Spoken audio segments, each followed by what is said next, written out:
The camera opens on Naomi Blake, the billionaire every headline loves. Her name sits on skyscrapers.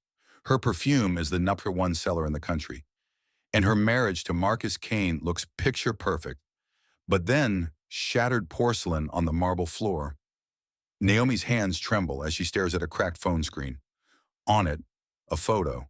Marcus, smiling, his arm around a young woman, his hand resting on her pregnant belly. And the babies? 3 of them. Triplets. The storm outside is nothing compared to the storm inside her chest. Her empire is untouchable. But her marriage, already in ruins. The rain fell in sheets across Lagos that night, drumming against car roofs, splashing into gutters already overflowing, turning the city into a maze of brown rivers and broken reflections. Streetlights flickered, half drowned by the storm, casting jagged shadows across the flooded road. Inside the back seat of her white Lexus SUV, Naomi Blake sat still, her diamond earrings glinting faintly in the dim light. She was 32 years old and the world called her unbreakable, billionaire, mogul, queen of her own perfume empire. Power by Naomi, the best-selling fragrance in all of Nigeria. Her name stamped across billboards and magazine covers. But tonight, her strength felt brittle. She leaned her forehead against the cool glass of the tinted window and traced the raindrops with her eyes as they slid down in frantic races.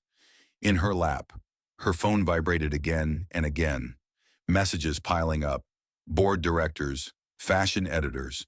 Her husband Marcus texting cheerfully, "Traffic is mad. Baby, be home soon."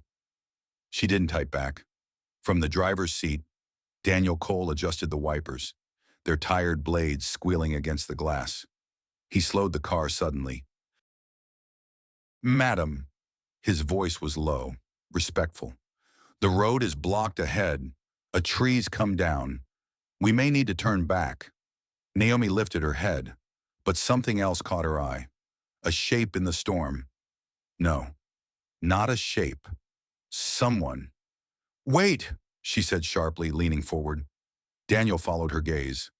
The headlights cut across a figure kneeling in the mud under a crooked tree, shivering violently. Without waiting for his protest, Naomi pulled the door handle. "Madam!" Daniel reached out, but she had already stepped into the storm. Her heels sank instantly into the soft ground, cream fabric clinging wetly to her legs. She didn't care. She was walking straight toward the figure. It was a girl, no older than 20.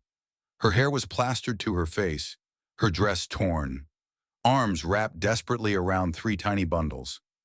At first, Naomi thought it was just cloth, but then she heard it, the sharp, thin cry of infants fighting the cold. Triplets. The girl held a battered plate in front of her, rain filling it faster than coins ever could. She wasn't even shouting anymore, just kneeling there, begging silently, tears lost in the storm. Naomi's chest tightened as she crouched beside her.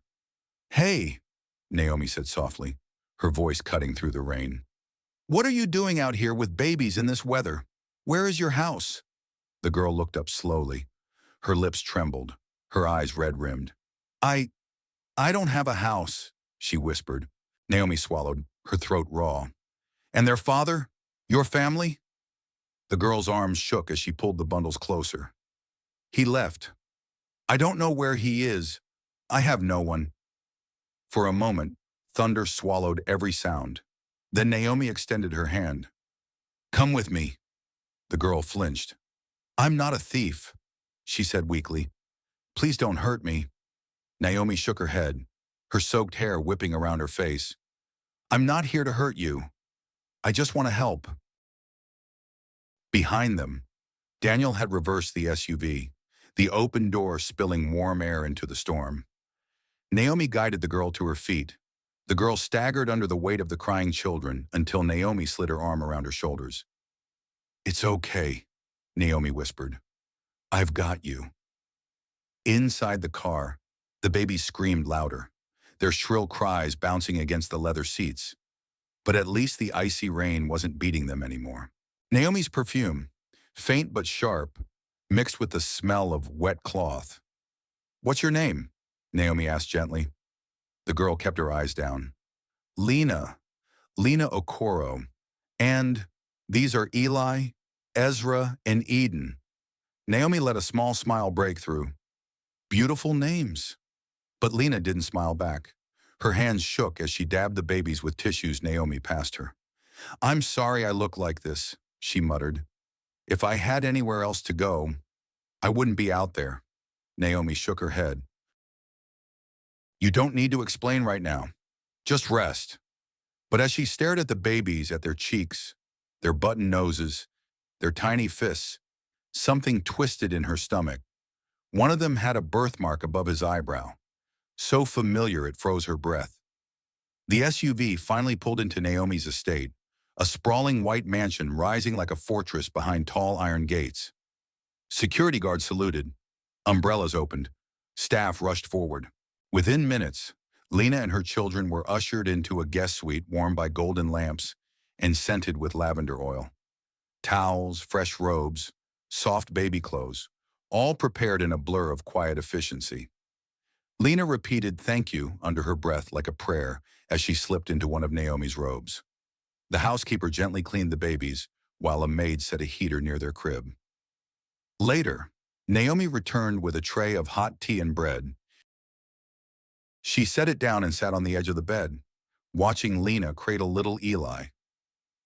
You're very young, Naomi said softly. How did this happen? Lena's eyes darted away. It's a long story. I have time, Naomi replied. For a moment, Lena sat in silence, her fingers tightening around the baby. Then her voice cracked open. I met a man. He was rich, kind. He said he loved me. Naomi froze, her grip on the teacup tightening.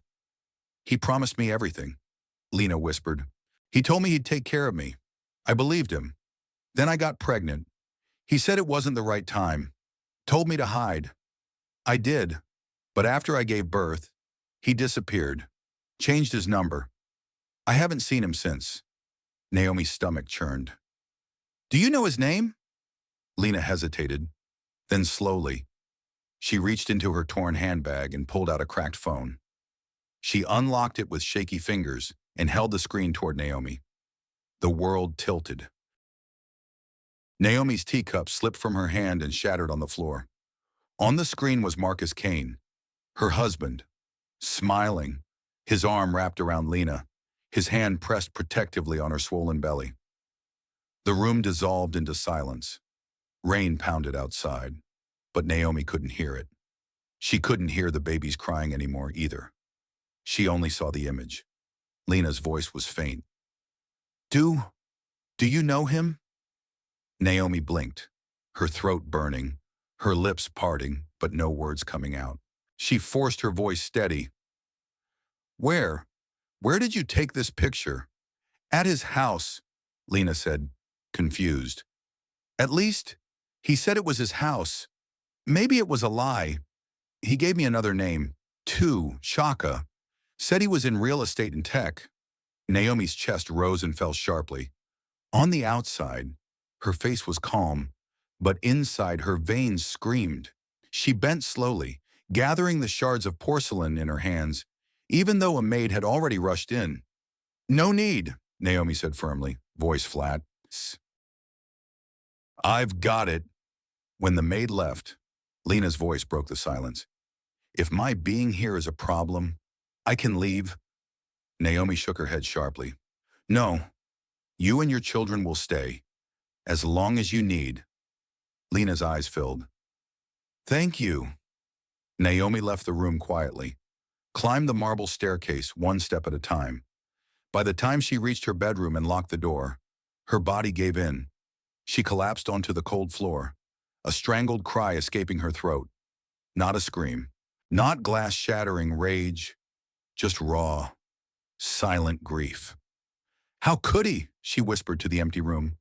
Her mind replayed Marcus's laugh, his sweet texts, the anniversaries, the promises, lies, all of them. Downstairs, the mansion was alive with staff activity, heaters buzzing, babies fed. Upstairs, the Empire's queen shook on the cold tiles, her heart breaking in a way no boardroom battle had ever touched. A knock came at her door. Daniel's voice filtered through. "Madam, Marcus is at the gate. Should I let him in?" Naomi's blood ran cold. She stood slowly, wiped her tears, straightened her robe. "Let him in," she said, her voice flat as steel. "Are you sure?" I said, "Let him in." She sat on the edge of her bed, waiting. 10 minutes later, Marcus's voice floated up the stairs, cheerful, oblivious. "Naomi, baby, traffic was crazy tonight." She didn't answer. He came up the stairs, jacket slung casually over his arm. Smile easy. He pushed open the door. "You wouldn't believe." He froze. She was sitting perfectly still, eyes dark, lips tight. "What's wrong?" he asked carefully. She raised her hand slowly and pointed to the chair. "Sit." Marcus Kane lowered himself into the chair Naomi had pointed at. His smile flickered nervously. A man suddenly unsure of his stage. "Naomi," he said slowly, tilting his head as though charm could undo the ice in the air. "What's going on? Did something happen at the office? Is someone sick?" Her voice was calm, too calm. "No, but I want to ask you something." Marcus chuckled lightly, adjusting his cufflinks. "Ask me anything." Naomi rose from the bed. Her bare feet whispered across the polished marble as she walked closer, every step precise, steady. When she stopped, she stood directly in front of him. Her eyes didn't blink. "Who is Lena Okoro?" Marcus flinched almost imperceptibly, his mouth opening and closing. Then, quickly, he recovered, a grin creeping back. "Lena, I don't know who that is. Lagos has 10 million people. Naomi, I can't possibly know every—" She cut him off. "She's a girl I found in the rain tonight, with 3 children." Marcus swallowed. His knee bounced once, but he tried to laugh. "Babe, people stop me every day. They ask for help, money, favors. I can't keep track. Honestly, I think you're—" Naomi's voice rose for the first time. "She showed me a picture." Marcus's grin faltered. "A picture?" Naomi leaned forward until her face was inches from his. Her whisper was sharper than any shout. "A picture of you, smiling, your hand on her pregnant belly." The silence that followed was thick enough to choke on. Marcus's chest rose and fell. His eyes darted around the room as though searching for escape. Naomi's voice dropped lower, colder. "Do you want to keep lying?" Marcus stood suddenly, towering over her. "Keep your voice down." Naomi didn't flinch. "No, answer the question. Are those children yours?" For a long time he said nothing. His Adam's apple bobbed once, twice. Finally, he looked away. "It's not what you think." "Then tell me what it is," she snapped. He ran a hand through his hair, pacing. "She meant nothing to me. It was a mistake, a stupid one-time thing." Naomi laughed bitterly. "A one-time thing gave you 3 children?" He froze, caught in his own lie. His lips parted, closed again. Then his shoulders sagged. "Fine.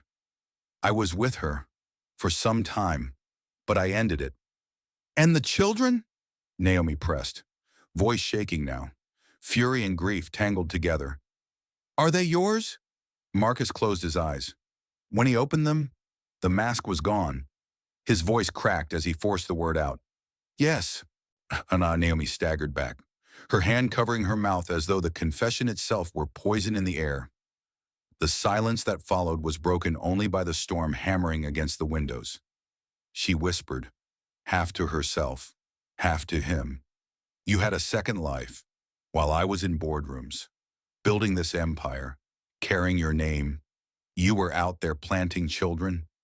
Marcus stepped forward quickly, desperate. "I didn't mean for it to happen like that. You were always busy, Naomi. Always in meetings. I felt alone." Her head snapped up, her eyes burning. "Don't you dare. Don't you dare blame me for your weakness. I'm not saying it's your fault, he said, voice rising. But you just did, she shot back. I made a mistake, he roared. Naomi's voice broke, fierce and trembling. No, you made a choice. The air between them was electric, a storm inside the storm. For a moment, neither moved, locked in a battlefield of silence and breath. Finally, Marcus straightened his shoulders. His voice was colder now, defensive. I want her out. That girl. She can't stay here. Naomi's laugh was sharp, disbelieving. She's not going anywhere. You want to bring her into our home? Marcus's face twisted with panic. You already did, Naomi spat. 9 months ago, he rubbed his forehead, pacing. People will talk. My name is in the news every day. If this gets out, let them talk, Naomi snapped. Let them know the truth. That the perfect husband is a liar. You're not thinking straight. Oh, I'm thinking more clearly than ever. Marcus slumped into the chair again, burying his face in his hands. What do you want me to do, Naomi? Tell me. I'll do it. She stared at him, her face carved from ice. Leave. Now. His head shot up. What? You're serious? She nodded once. Yes. Get out. Marcus laughed nervously, shaking his head. You're kicking me out of my own house? Naomi's voice sliced the room. My house, bought with my money, built with my sweat. Don't you ever forget it. You came into this with nothing? His face hardened, darkened. You're making a mistake. Naomi's eyes glistened with unshed tears, but her voice was steady. No, I made a mistake when I trusted you. For a long moment he just stared at her, his chest heaving. Then, wordless, he grabbed his jacket and stormed out, the door slamming so hard the chandelier trembled. Naomi stood alone in the echoing silence, her body shaking, her heart pounding. She forced herself not to collapse. She had to stand. She had to, but when the sound of his footsteps vanished down the stairs, her knees buckled. She sank onto the cold floor, burying her face in her hands. This wasn't just betrayal. It was the shattering of everything she thought was real. The night dragged on endlessly. Naomi didn't sleep. She sat on the edge of her bed, still in her robe, staring out the open window as the storm softened into drizzle. Her phone buzzed on the table, Marcus's messages flooding in. Naomi, please. I'm sorry. Just talk to me. It was a mistake. Don't shut me out. She didn't open them. 3 babies weren't a mistake. They were a pattern of lies, carefully lived behind her back. At dawn, the sky cleared. The first sunlight broke through heavy clouds, golden but cruel. Naomi stood, showered, and changed into a plain brown dress. No makeup, no armor, just herself, stripped bare. When she walked down the stairs, one of the maids hurried to her. Madam, the girl, Lena, she's in the kitchen. Naomi nodded silently, following the smell of pap and warm milk. In the kitchen, Lena sat on a low stool, feeding little Eden from a bottle. The other 2 babies slept nearby on a blanket, tiny chests rising and falling. Lena stood quickly when she saw Naomi, eyes wide. I'm sorry, she stammered. I didn't know if I was allowed in here. They were crying. Naomi's voice was soft but steady. It's fine. Did you sleep? Lena nodded weakly. Yes, Ma. Thank you. The babies. They cried. But they're better now.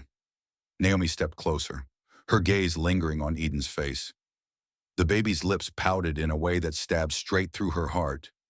It was Marcus's mouth, his smile, copied in miniature. Lena's eyes followed hers. I didn't mean for you to find out like this, she whispered, Naomi's brow furrowed. Find out what? I knew who you were, Lena confessed, her voice breaking. The day I saw your face on a billboard, I almost fainted. I didn't know he was married to you. He never told me. Naomi sat down slowly on a kitchen chair. Her throat tightened, but her voice was calm. How did you meet him? And so Lena began to unravel the story of the restaurant job, the tips, the laughter, the promises, of the apartment he rented for her, the sudden silence after the babies were born, the slow slide into hunger and despair. Naomi listened, every detail cutting deeper. It was like hearing a ghost version of her own life. The same lines Marcus had once fed her, recycled for another woman. By the time Lena finished, the room was quiet except for the sound of Eli's soft whimper. Naomi turned to the window, arms folded tightly. I didn't bring you here for stories, she said finally. Lena froze. I'm sorry. I brought you here because I couldn't leave you in the rain, but now I know the truth, and I'm not angry at you. I'm angry at him. Lena's eyes filled with tears. I didn't want to hurt you. Naomi turned back, her face softer for the first time. I know. You were lied to, just like me. Silence stretched again, broken only by the crackle of the stove. Naomi stood, straightened her shoulders. Do you want to stay here? She asked. Or do you want to go? Lena blinked. Stay? With you? Naomi nodded. Yes, I'm not throwing you out. But if you'd rather leave, I won't stop you. Lena's eyes dropped to her babies. Her lips trembled. I want to stay. If it won't cause trouble. Naomi gave a single nod. Then stay. Take care of your children. I'll make arrangements. She turned and walked out of the kitchen, her robe sweeping behind her. Upstairs, the sun was spilling light across her office desk. Naomi sat, opened her laptop, and began typing. Subject, change of emergency contact. Message, please remove Marcus Kane from all records. Personal and professional. Effective immediately. Her fingers moved fast, steady, almost mechanical. Subject, board meeting. Message, urgent meeting tomorrow. 10 Nakor M. Headquarters. Topic, restructuring of leadership. Attendance compulsory. She hit send, leaned back in her chair, and exhaled.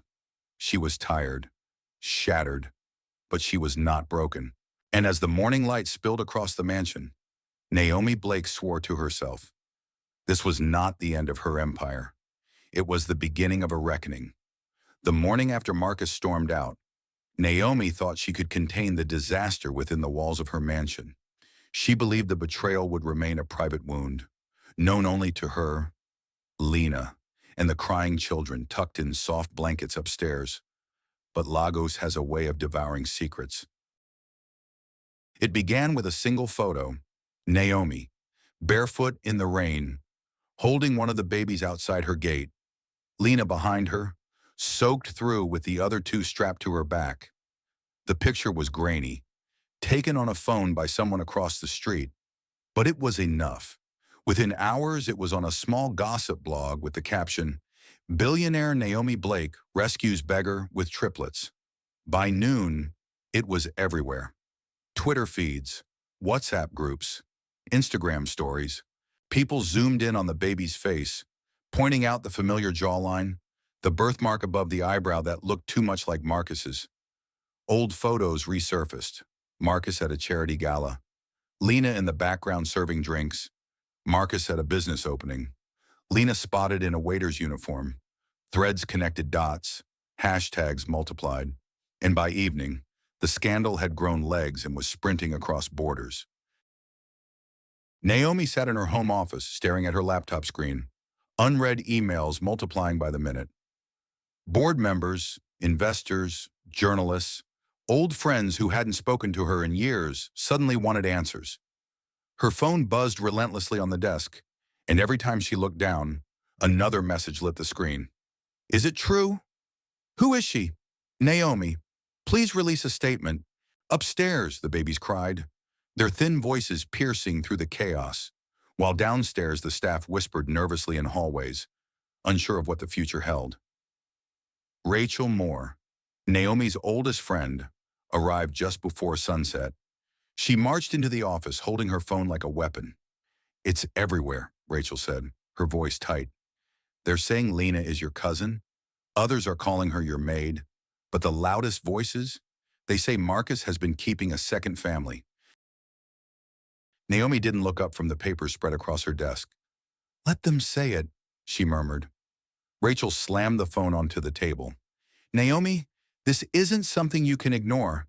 If you keep quiet, they'll create their own story. Naomi finally raised her eyes and Rachel saw the storm simmering behind them. I'm done explaining myself to people who feed on gossip. This brand, this company, everything I built, none of it came from them. It came from me. And no blog, no rumor can take that away. The next morning, the board of directors filled the Blake Holdings conference room, tension humming like electricity in the air. Some looked at Naomi with concern, others with thinly veiled doubt. She stood at the head of the long glass table, her heels steady, her voice carrying with the same authority she had used to negotiate million-dollar deals. I know what's in the new, she began. I know what you've all read, what you've all whispered. But let me make something very clear. My personal life does not define my ability to lead. This company was built on strength, resilience, and truth. That has not changed. She paused, sweeping her gaze across the table. If anyone believes otherwise, speak now. Silence filled the room. No one dared. Naomi nodded once. Good, then let's move forward. After the meeting, she called her assistant into her office. Draft a public statement, she said. 3 lines only. The assistant poised her pen. Naomi spoke slowly, deliberately, each word carved with precision. I am aware of the recent news surrounding my marriage. I will not be responding to gossip. My focus remains on my work, my healing, and my future. The assistant nodded, typing quickly. By that evening, the statement was live across every platform. The internet exploded again, but this time with admiration. Comments poured in. Pure class. She handled it like a queen.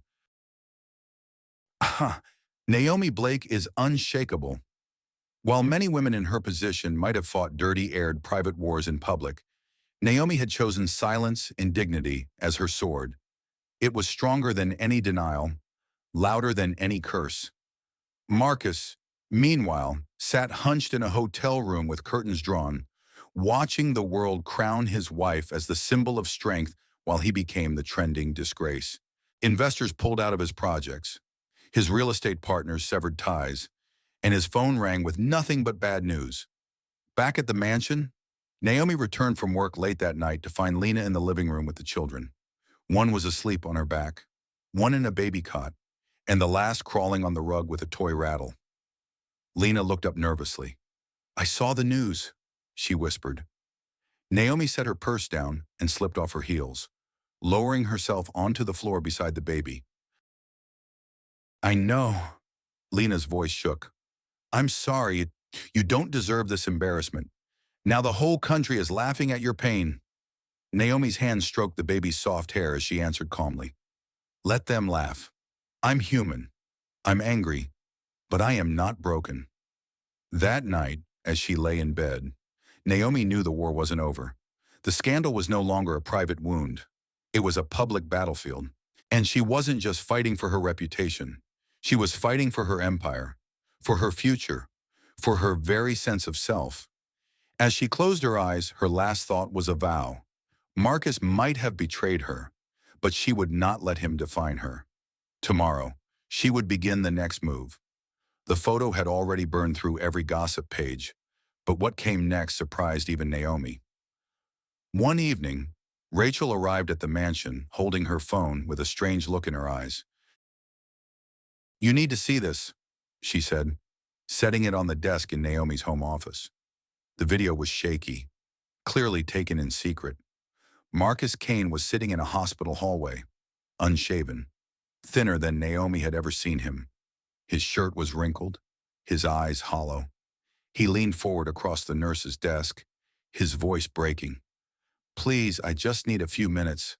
I brought diapers, formula. I just want to see them. The nurse shook her head firmly. The mother said no visitors. Marcus begged again, his hands pressed together like a man praying. Please, tell her I came. The clip ended abruptly, But it was enough. Rachel's eyes were sharp. He's going to use this. He'll spin it. People will say he's trying to be a father. Naomi stared at the blank screen, her jaw tight.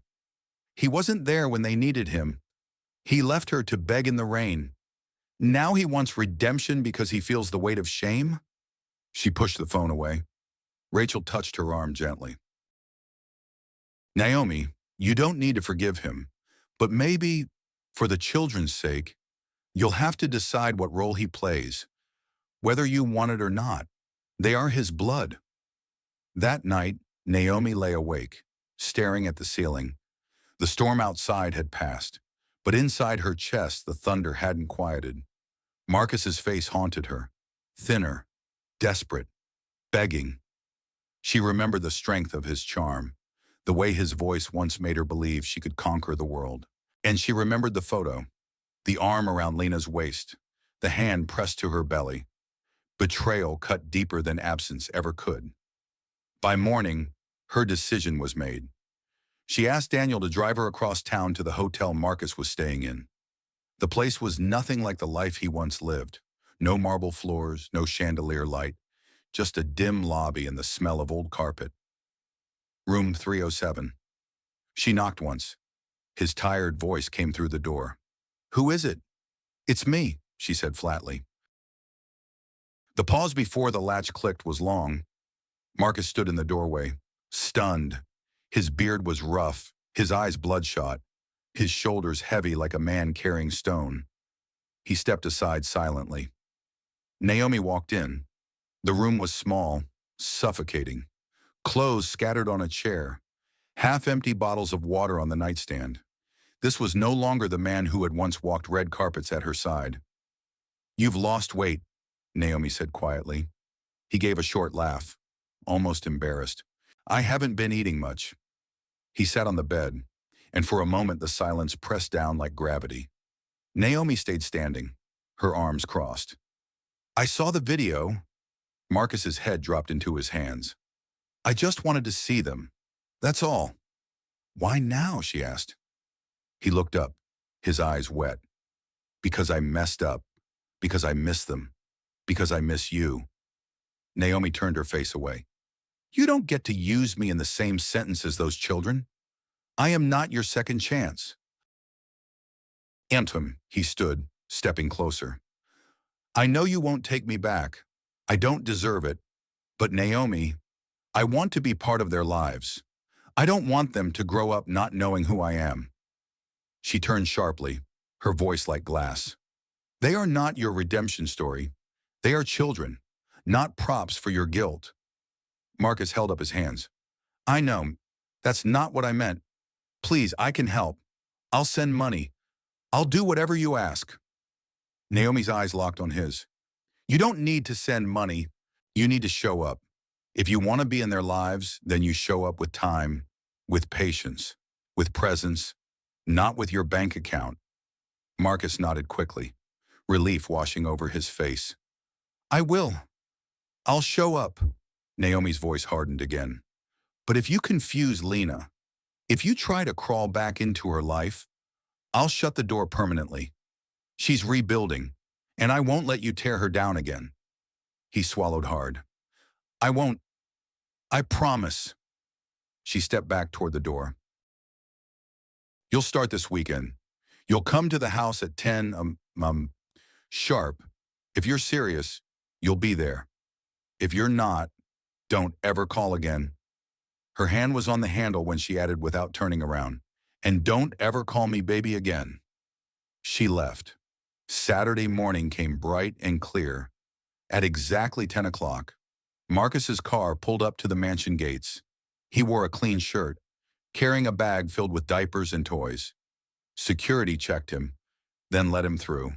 Inside, Lena stood nervously in the living room, cradling Ezra. Naomi sat nearby, arms folded, her face unreadable. Marcus walked in, hesitated, then knelt on the floor in front of the babies. He didn't reach for them right away. He simply looked. 3 pairs of dark eyes blinked back at him. His throat tightened. Slowly, he extended his hand toward Eden, who grabbed his finger instinctively and giggled. Marcus's eyes blurred with tears. "I'm your daddy," he whispered. "I'm sorry it took so long." Naomi didn't smile, but she didn't stop him either. For the first time in months, Marcus's voice was stripped of bravado, raw with humility.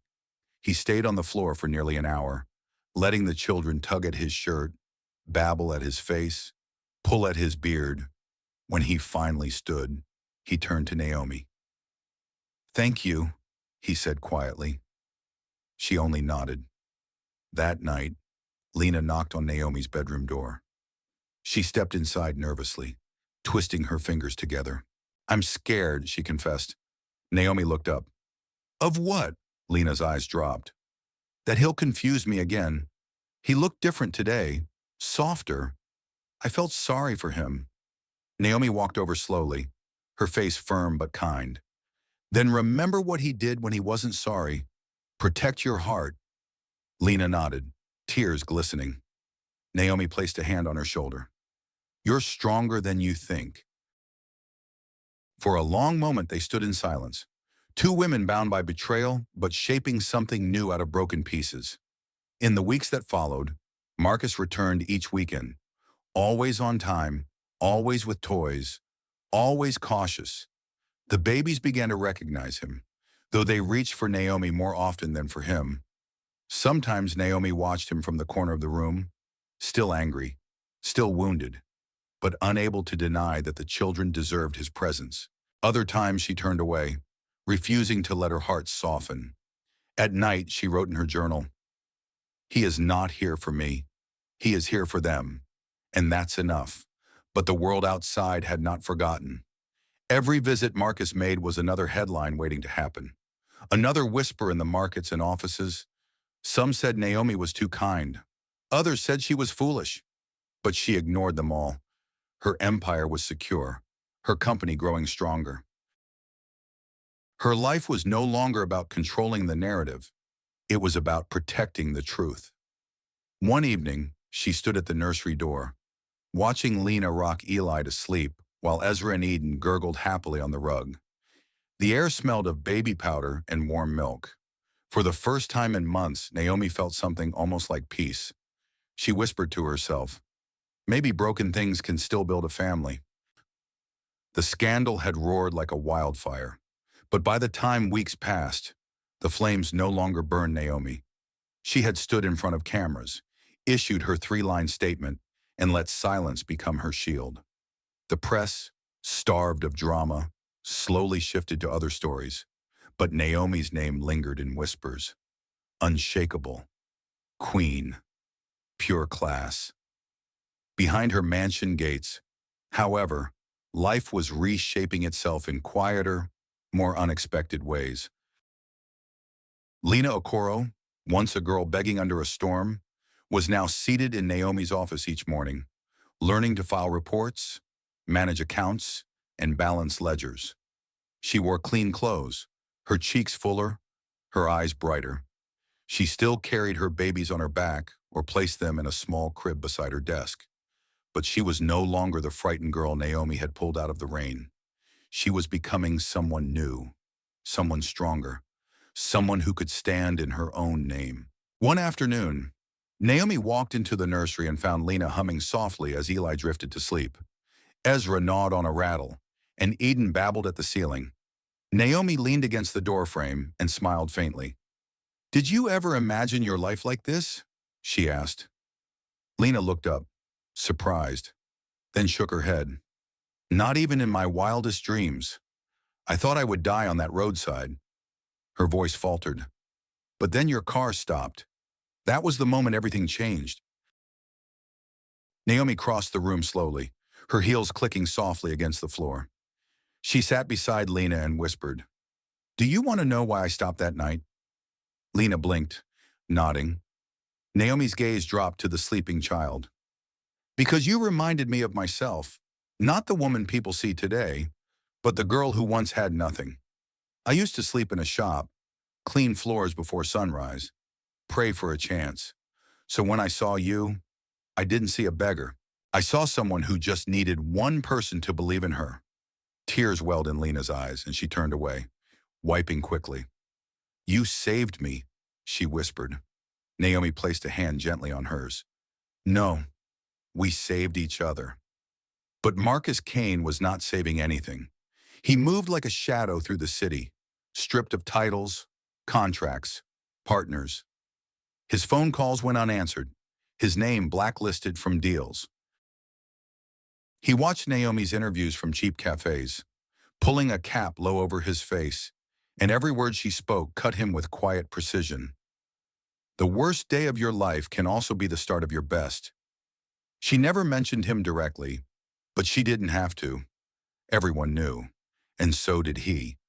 Meanwhile, Naomi's mansion changed rhythm. The staff, once wary, began to embrace Lena and her children. Guards carried groceries for her.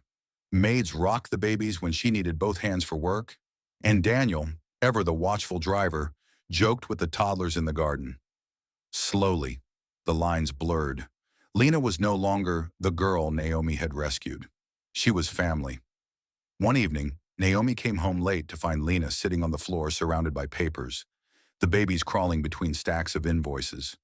She looked up, flushed and embarrassed. "I balanced the accounts," she said. "All of them. Twice."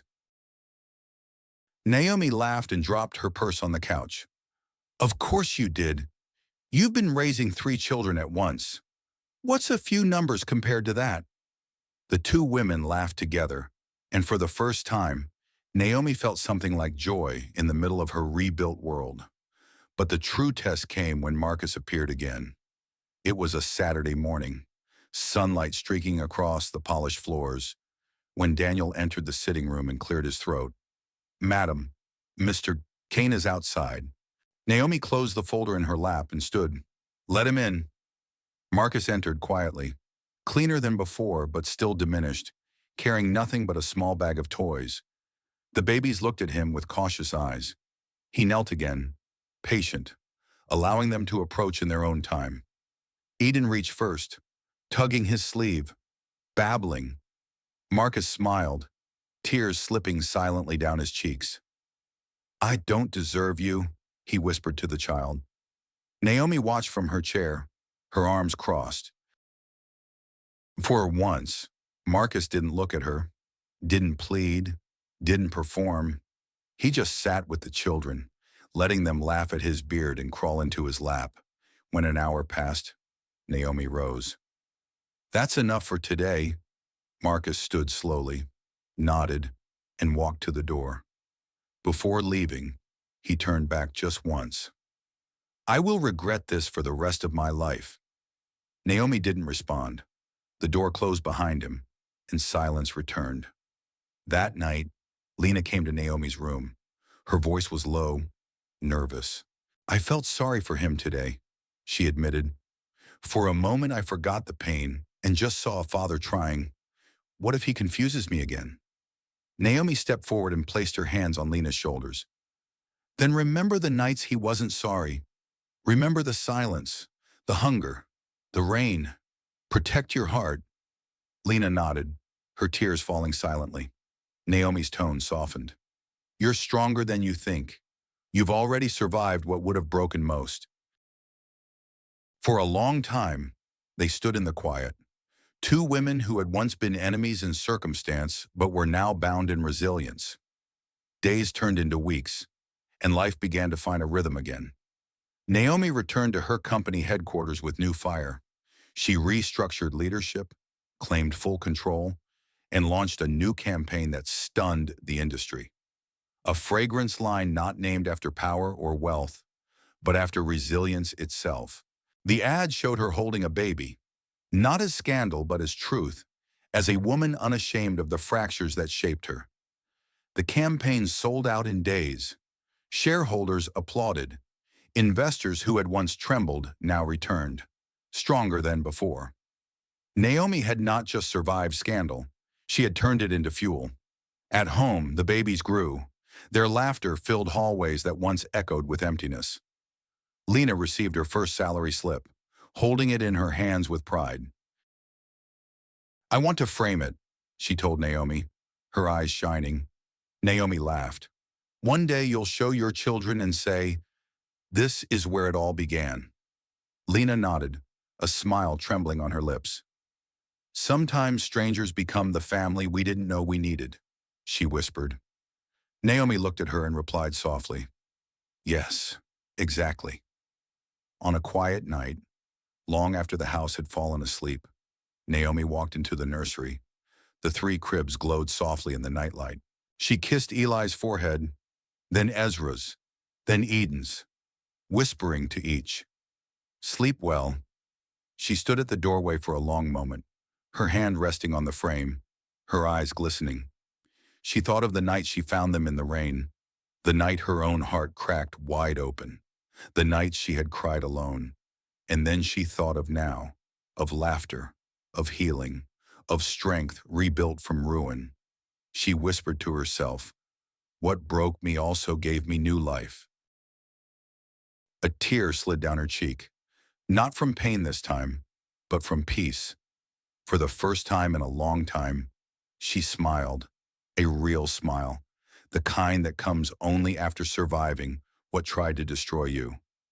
She turned off the light and walked quietly into a future she had never planned, but one she fully accepted. And that was Naomi's story of betrayal, survival, and rebuilding family from broken pieces. If this story touched your heart, don't forget to hit the like button, share it with someone who needs strength today, and subscribe for more stories like this. Because sometimes the worst day of your life can be the beginning of your best.